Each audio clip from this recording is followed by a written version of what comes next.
Hi, my name is Landis, and I'm doing a diagnosis deep dive of borderline personality disorder. Borderline personality disorder is a mental health condition that impacts how individuals perceive themselves and relate to others, often making daily life challenging.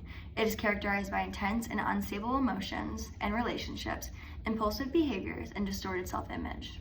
So for the historical context, when and why the diagnosis emerged, the term borderline personality disorder was first used in the United States by Adolf Stern in 1938, at a time when most other personality disorders had been described in Europe. Stern used it to describe patients who didn't clearly fit as either psychotic or neurotic. Essentially, they were on the borderline between these groups. In 1975, Otto Kernberg introduced borderline personality organization to describe a consistent pattern of unstable thoughts, emotions, and behavior, reflecting a disturbed sense of self. Symptoms commonly include extreme mood swings, unstable self-image, intense fears of abandonment, impulsivity, suicidal thoughts or self-harm, and sometimes brief psychotic episodes like hallucinations or delusions. How has it changed over time? Over time, the understanding of borderline personality disorder has evolved from a vague in-between to a clearly defined psychiatric diagnosis. Early descriptions focus on unstable emotions and relationships, but modern definitions now include specific criteria for impulsivity, self-image issues, mood swings, fear of abandonment, and self-harm. Diagnosis and treatment have also become more structured, evidence-based, and culturally informed. So as far as a cultural and global perspective, how the diagnosis is understood differently across cultures and worldviews. Borderline personality disorder often involves, again, these unstable relationships, impulsive behavior, and a risk of self-harm. Various life stressors can make someone more likely to develop BPD or engage in self-harming behaviors. One of these examples is self-harm.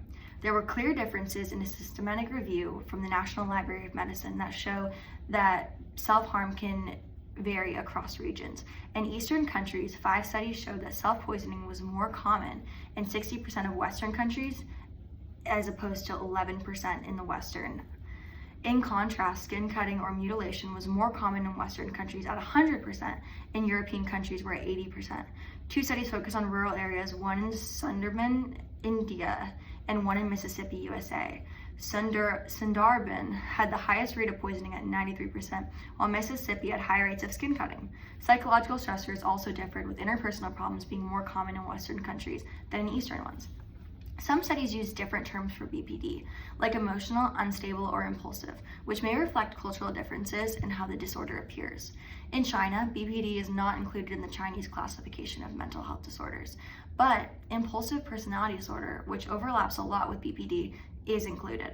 Certain BPD behaviors like reckless driving, promiscuous sex, and substance use may not fit Chinese culture, where car ownership is rare, sex is a taboo topic, and drugs are strictly controlled. This raises the question, is BPD a diagnosis that applies across all cultures, or mainly based on Western ones?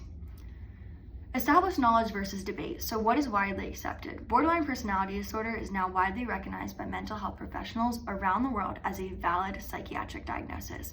It's included in the major diagnostic manuals like the DSM-5 and the ICD-11 and is used to guide treatment and research.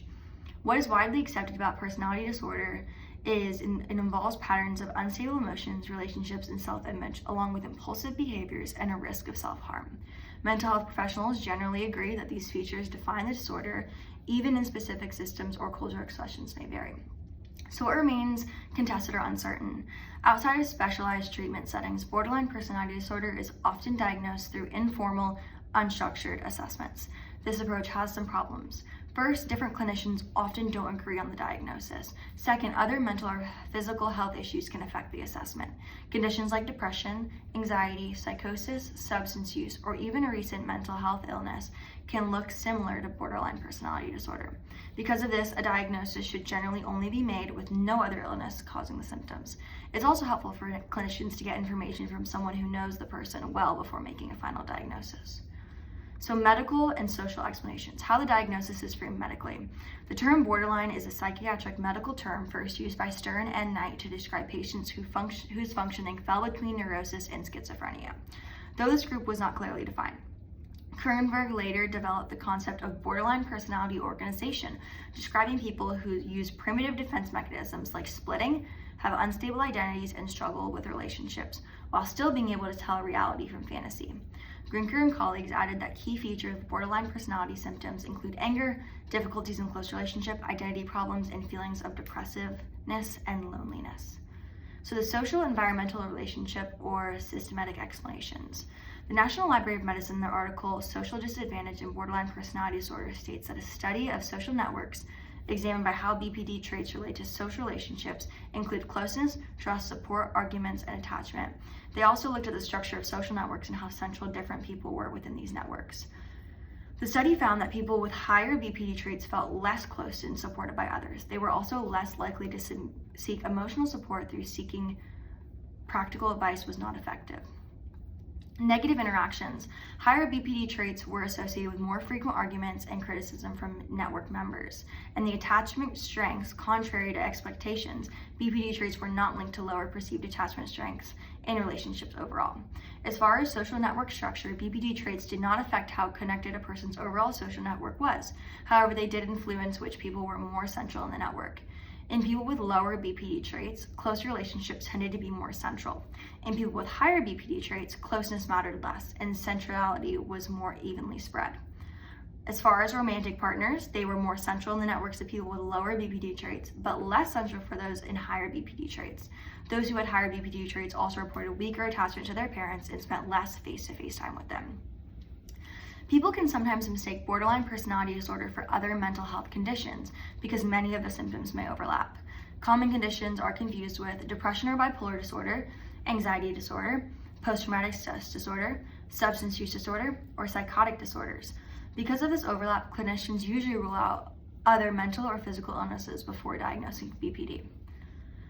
Treatment and access. Common treatment approaches. BPD is mainly treated with psychotherapy or talk therapy, sometimes combined with medication. Treatment helps manage emotions, reduce impulsivity behavior, improve relationships, and address co-occurring conditions like depression or substance misuse. These types of therapy can vary and include dialectical behavioral therapy, cognitive behavioral therapy, schema-focused behavioral therapy, mentalization-based therapy, STEPS, which is a group program involving family and friends to support emotional management, and transference-focused therapy. In addition to these therapies, there's no drugs or specific approved for BPD, but antidepressants, antipsychotics, or mood stabilizers can help symptoms like depression, anxiety, or impulsivity.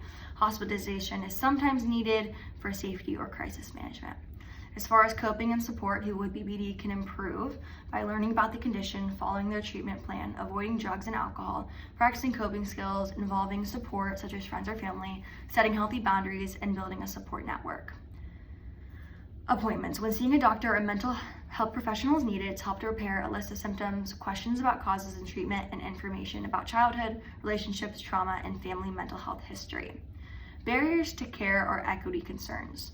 So one of these is stigma and misunderstanding. BPD is often misunderstood by the public and even some healthcare providers. BPD may be labeled as difficult or manipulative, which can prevent them from getting the care that they need.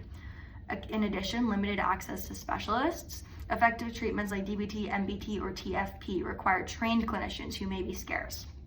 In addition, we have cultural language barriers, financial and insurance constraints, co-occurring conditions such as anxiety, substance use, or trauma, lack of early intervention, so many people don't receive the help that they need until adulthood, even though symptoms often start in adolescence, and finally, healthcare bias.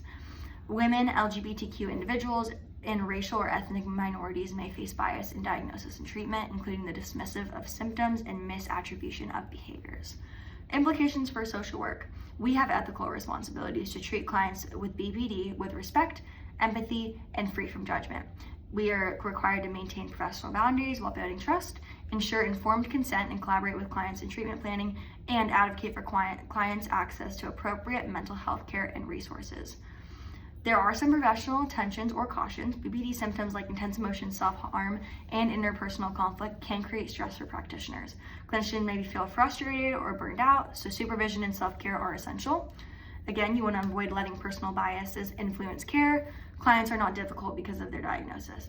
And recognize the risk of splitting or testing boundaries, maintain consistency, and clear communication.